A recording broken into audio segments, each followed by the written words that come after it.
Today I'm going to show you how to make pretty cool thumbnails, but before I get into today's video, please join the Discord server, link is in the description below. Super cool over there. See you in the video.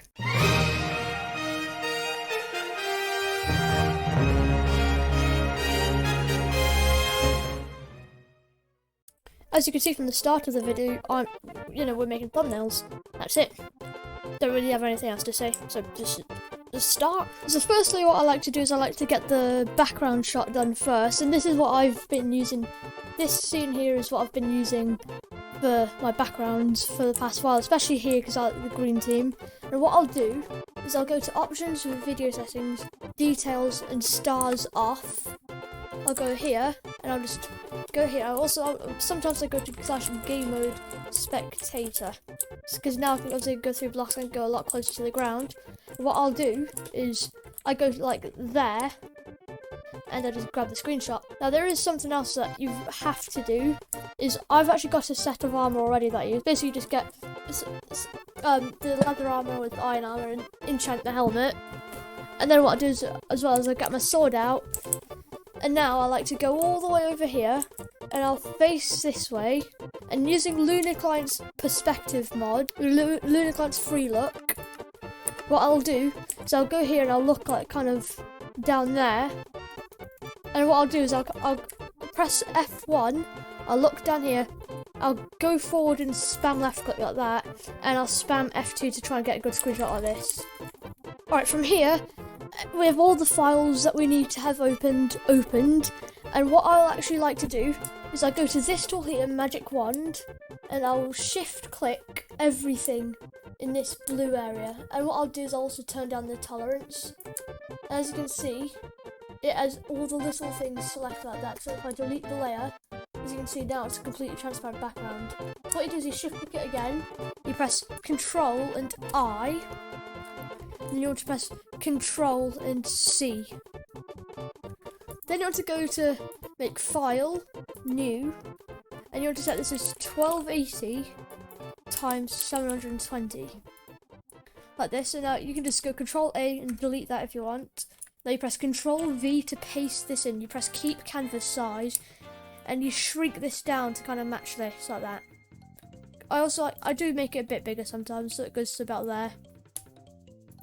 So from here we've got the basic screenshot that we need, and then I go to the sky background, which I didn't actually take a screenshot of earlier, but basically you just take a screenshot of the sky in your texture pack with nothing else in there, and you've got your sky. Then make a new layer, you drag it underneath the background layer, and now you just Control V, and as you can see you've got a sky in the background. Surprise. Alright, one more step from here is you go back to this tool, magic wand, and then you shift and click, and you turn down the tolerance again. Because what you want to do is you want to turn it up. You want to turn it up to the point where you don't have the armor selected. So what I'll do, if anything, I won't shift click it. I'll just turn the tolerance up a bit, because this helps to get rid of any stuff that the motion blur's picked up. And as you can see from that, we just click that middle bit there.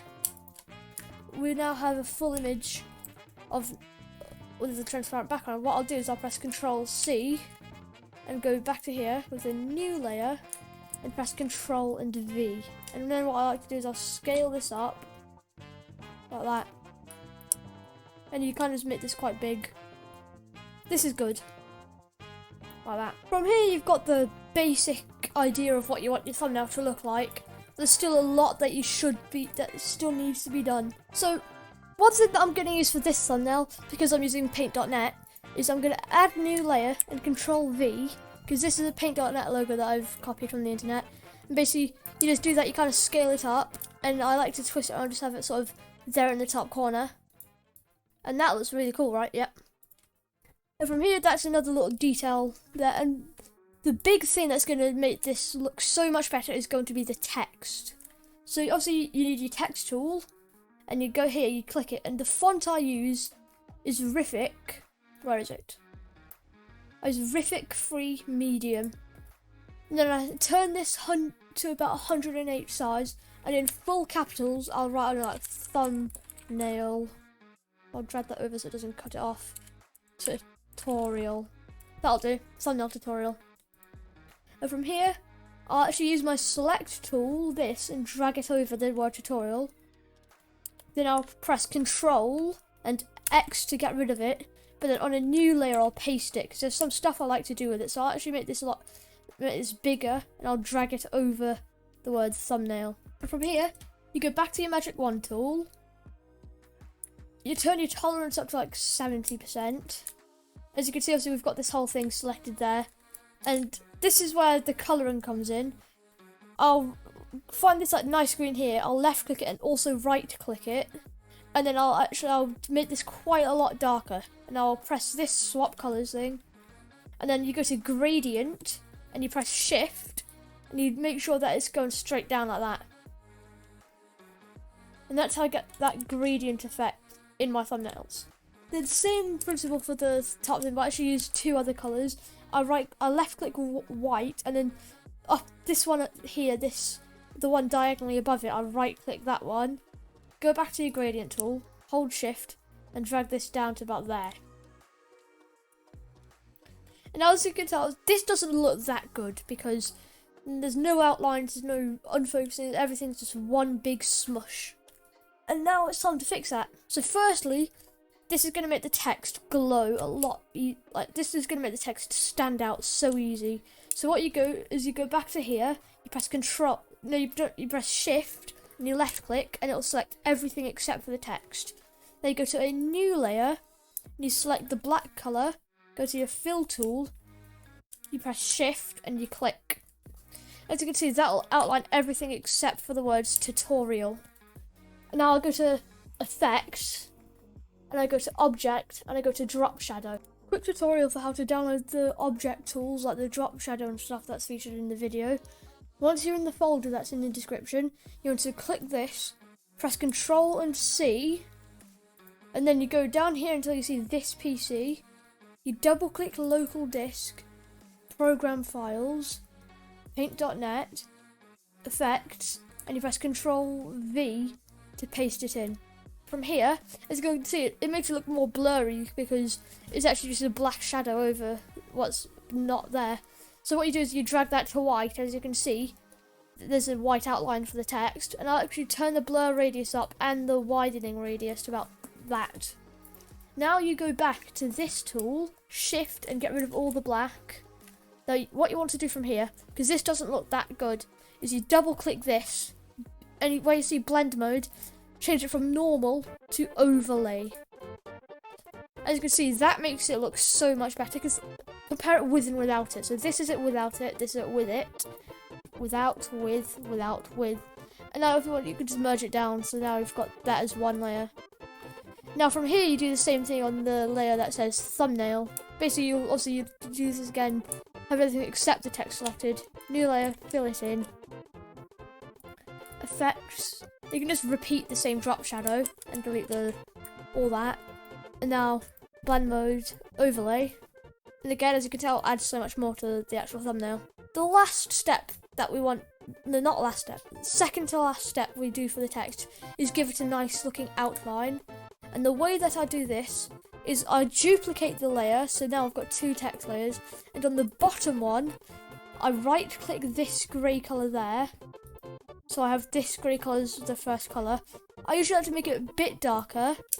And what I'll go is to this. I'll press shift.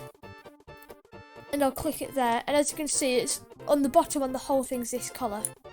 And at the top, you want to make sure this thing here says anti-aliasing enabled. Because without it, it will not work. Basically, all you got to do is just spam click it. And as you can see, over time, the outline gets bigger and bigger and bigger and bigger. So that's a nice, like, thick outline. And then, basically, you do the exact same. You can merge this down if you want to. And then you do the exact same thing for this layer. So as you can see, that makes it look so much better than it did before. And one thing, as well as that, you can, before you merge these two layers fully down, what I think should be a good idea is you should do some more tweaks for the text. I think this is just too high up on the thing. You can't really tell it says the word thumbnail, so I'll move that down to match it.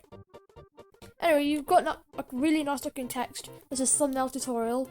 And now what we'll do is we'll duplicate this one again, and you'll press Control, Shift, and U.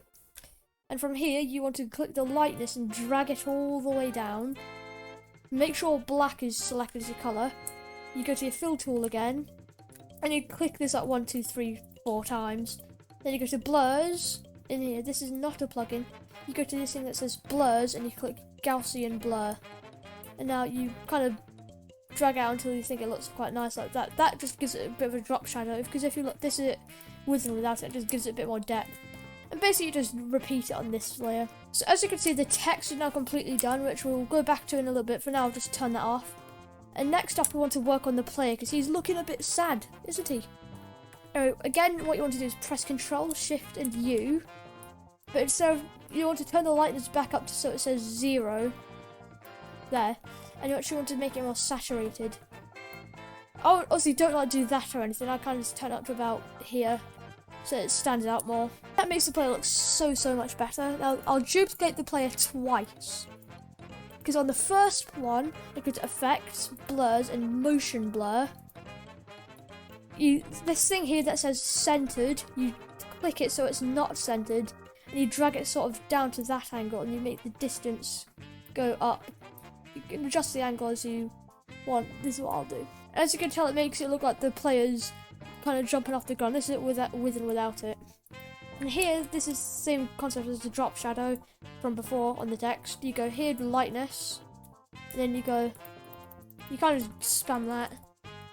Actually, I'll duplicate it, and then I'll actually give it more of a blur like that, because now it also gives it a bit more of a border look to it. Let your players sorted out. You want to work on your background, because again, this is another thing that's really dull and just doesn't catch the eye in any way.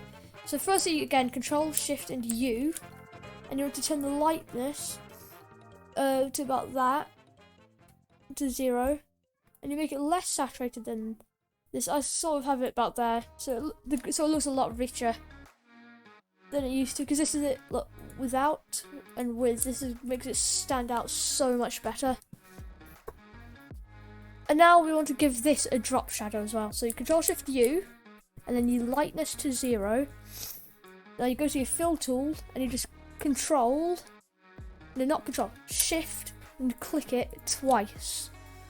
Any more than twice, and it will not look that good. And then you go to Effects, Blurs, and Gaussian Blur. And I have it set to about there. And that just gives it so much more contrast to the sky. Final thing I like to do to the background is Effects, Blurs, and you want to add an unfocused blur to it. And you can't just turn it off to about, not like that far, you still want to tell that it's there, but you want to have it like this. So I'll set it to about 11 for this. As you can tell, it makes it unfocused, but not so that you can't tell what it actually is. Anyway, you'll merge this down, and on your sky background, you Control, Shift, and U. You can turn it up to like, it doesn't matter if it's perfect, you can't just turn the saturation up to that. And now what I'll do is Effects, Blurs, and at the very bottom there, it says Zoom Blur. You want that, and just keep it in the very centre, unless you want it to have like a target. If there's something in the bottom right or top or whatever, have it there, but for now I'm going to stick with it being in the middle. And you can't just drag up the zoom amount. So you can tell, without it, this just gives the background, like, makes it so much nicer. Now back to working on the text. We're going to rotate it to match what's going on. I might rotate it going downwards like that. You don't need to have like massive rotations like that, just little rotations that make it look so much better.